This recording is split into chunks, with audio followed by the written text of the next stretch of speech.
It's honestly a little bit embarrassing because I'm literally applying for like minimum wage jobs, and some of them are being like, we're not hiring. So the job market is pretty cooked, and it's pretty easy to believe that there's no way to get in on a decent job, but in my opinion, I truly believe it's still possible if you approach looking for work with a sound plan. Because you know what they say, if you fail to plan, then you plan to fail. I understand that frustrations are at an all-time high, so as someone who was able to go from door dashing in a beat-up BMW to working in entry-level cybersecurity, I wanted to take the opportunity to see if I could shorten the journey to better employment for those who may need it. And it's truly just two simple, not easy, but simple steps to a better future. So please stick around if you're getting frustrated and tired of the BS. In order to get a job that won't suck major gonads, I think it's imperative to first reframe how we see working and the fundamental exchange of currency. Most people look at job descriptions and simply compare the per hour compensation. Oh, this job pays 18 an hour. Hey, I found a new job doing the same thing that pays 20 an hour. Hey, this one pays 21 an hour. Now, there's nothing wrong with making more money at a job that better suits you. In fact, go get that bag. However, the problem with this frame of thinking is that you're simply chasing the dollar amount. And chasing will eventually lead you to a dead end. You will continue to work garbage jobs because at some point you won't be able to find anything that pays more. If you're going to increase your income, you have to understand that employers compensate depending on the value that you bring. You know why these warehouse jobs and fast food places pay garbage wages? It's because the job is easy to teach and easy to replace. Why pay you a lot of money when I can get the same schmuck off the street and train him up to do the same job in 2 days for less money? Why do you think that CEOs get paid more than we do, even though it looks like we're doing more physical work? It's because the work that they do is infinitely more valuable than sliding a box down a conveyor belt or flipping a hamburger patty. When we understand that fundamental fact, we can then hone in on what we truly need to change about ourselves professionally. With that being said, we need to first start developing a focus on improving our personal skill set. As that skill set increases, that's when the money starts to come. In case there's any confusion, a skill by definition is the learned, practiced ability to perform tasks, create value, or achieve specific results effectively, often within a set time or energy constraint. These types of abilities usually take a substantial amount of time and education to improve, and once you're able to demonstrate that you can perform a task efficiently with great knowledge, you can comfortably say that you've improved your skill set. Think of public speakers, copywriters, data analysts, even salespeople. These are all examples of specialized and honed skills in order to increase the value of their time in exchange for currency. Some of you already know that I used to work as a personal trainer. In the very beginning, I didn't have a lot of deep knowledge about the subject. It was very surface level. But when I started to get better at the job more years in, it was pretty easy for me to ask my clients to pay me $1,500 a month in order to train with me. It's because at that point I knew my stuff. It wasn't simply just do 10 reps of bench press and call it a day. I knew a lot deeper facts about nutrition. I knew about corrective exercise, and I also had a lot of personal experience with people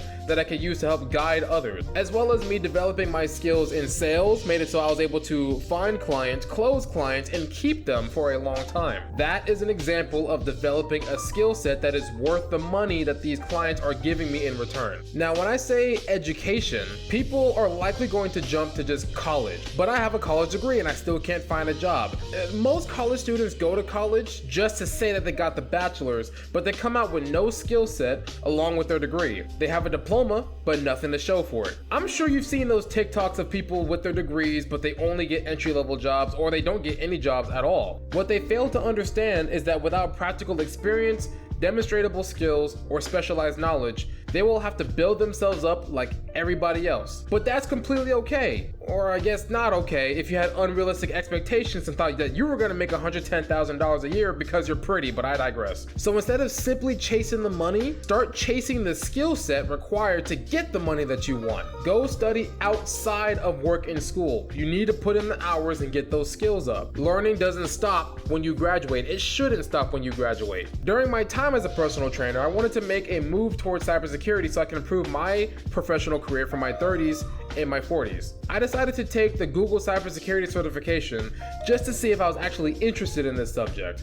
Then I took Amazon Web Services Cloud Practitioner and then CompTIA Security Plus, all in the pursuit of improving my knowledge and skill set to one day reach my goal. And with 3 years, 13 certifications, a bachelor's degree, an entry-level IT experience, as well as lots and lots of studying, I was able to break that barrier and finally get into the industry. Now the next big step is to really, and I mean really, lean into your network. You absolutely have to build a professional network, or at least know some people that can help you get through the door. It is imperative, I'm telling you. Professional networking, by definition, once again, is the process of building, nurturing, and maintaining mutually beneficial long-term relationships with other professionals in your industry or related fields. This is quite literally the cheat code to get the job that you're looking to get. Now, my viewer demographics tell me that the people watching me are aged 25 to 44. So if you're watching this, I know you're grown and mature enough to put yourself out there. I don't want to hear anything about anxiety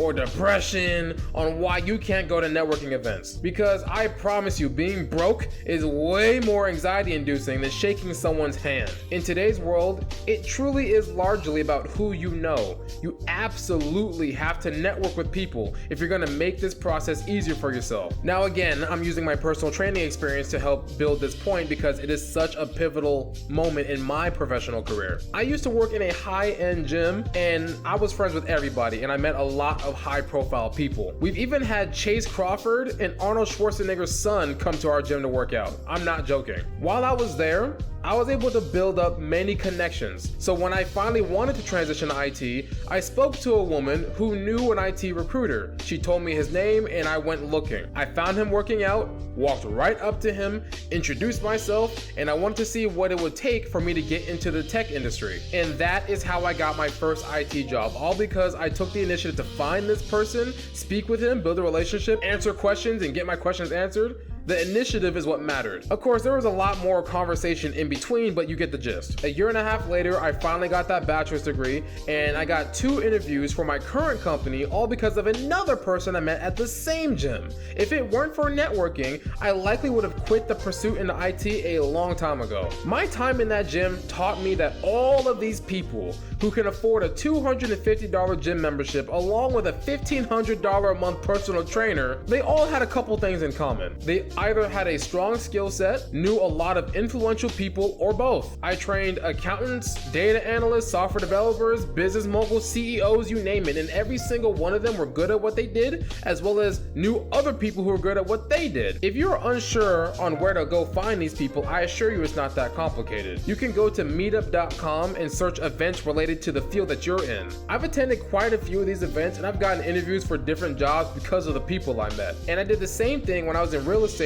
and met my mentor. I met her at one of those meetups. See, networking can definitely be nerve-wracking the first time, but after some repeated exposure, you'll be able to find your footing. Also, if people are open to it, I'd definitely love to make a video about social skills and networking to try to help some people who aren't too familiar with this subject. So to summarize everything, go get a specific skill set that has enough room for you to grow financially and meet others who can get you through the door. I promise you that is way better than spamming recruiters with resumes on LinkedIn. If you enjoyed the video, please subscribe to my channel. I want to continue to help out the younger version of myself as well as others. Have an amazing day.